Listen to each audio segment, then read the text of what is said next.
The delusion is still in Washington, by the way. It's not over. It's still a powerful country. It's still a dangerous country. It's got too big a military. It still has its hands on the valves of the international payment system to a large extent. It can turn on and off the spigot for countries that are vulnerable.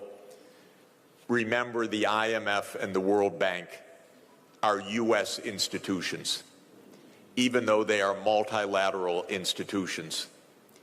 They were founded for not bad purposes, by the way, but they are American-dominated institutions, and that gives continuing power. And I always emphasize geography in thinking about economics. So the geography is that at Pennsylvania Avenue, which is where the White House is, now there's a West Wing and no East Wing because he knocked it down a couple weeks ago, this idiot. Excuse me. Sorry, it's true. I'm just being technical. At 16th in Pennsylvania is the White House. 15th in Pennsylvania is the Treasury Building. 17th in Pennsylvania is what's called the Executive Office of the President of the U.S. 18th in Pennsylvania is the World Bank. And 19th in Pennsylvania is the International Monetary Fund. So it's only 2 blocks from the President's office to tell the IMF what to do. You don't even need to text it. It takes 30 seconds to walk across the street to say, veto that country's program. And that's still power. But it's power that is fading. It's fading in part because of the BRICS. Because the BRICS are saying, we don't need to be under the thumb of a U.S. empire. That's what President Lula said when he was hosting the BRICS this summer, and Trump put on a tariff on Brazil because he didn't like a court proceeding against the preceding president who had tried to make a coup.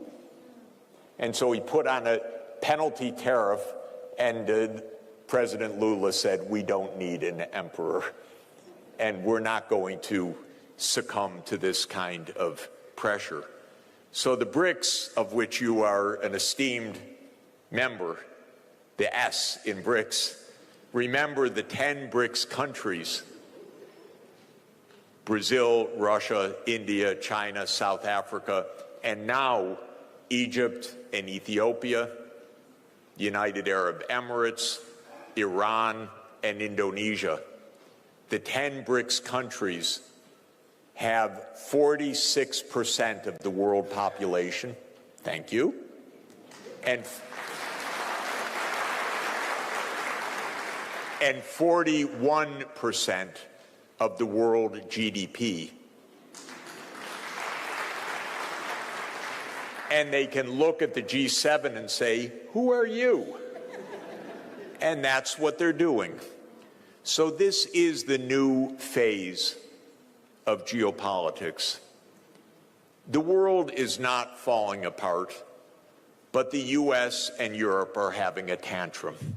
That's different. And the world is not fragmenting. The U.S. is isolating itself. It doesn't even go to the parties anymore. It puts on tariffs. It says, you can't have our market. And the rest of the world says, okay, because your market's not so important for us. And Trump said, okay, we're going to punish you, China, for being so successful, by the way. We're going to put 100% tariff on you. And the next hour, China said, okay, we're putting 120% tariff on you. And then Trump said, okay, we're going to restrict any advanced chips going to you. And China said, okay, no rare earth magnets. And the U.S. within a half an hour said, we surrender.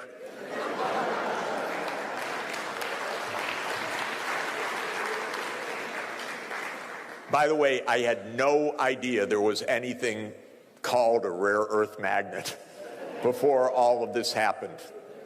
So I had to ask ChatGPT what it was exactly. It turns out it's absolutely essential for all manufacturing, for automotive, for military, and so on. And China makes them. The U.S. doesn't make them. And so turned out the U.S. learned a bit of a lesson there. Again, yet another reason why Donald Trump is staying home. So this is why we're at such a historic juncture. But the world is really not fragmenting. It's remaining open and it's trading. It's just that one corner of the world is very surly. The part that used to dominate just can't figure out what's going on. And Trump is, of course, trying to flex the military muscles in a disgusting way. The U.S. is still militarily powerful, no doubt about it. The wars in Ukraine and Gaza are imperial wars. The war in Ukraine came because the United States said after the collapse of the Soviet Union, we'll move all our military bases up to the Russian border.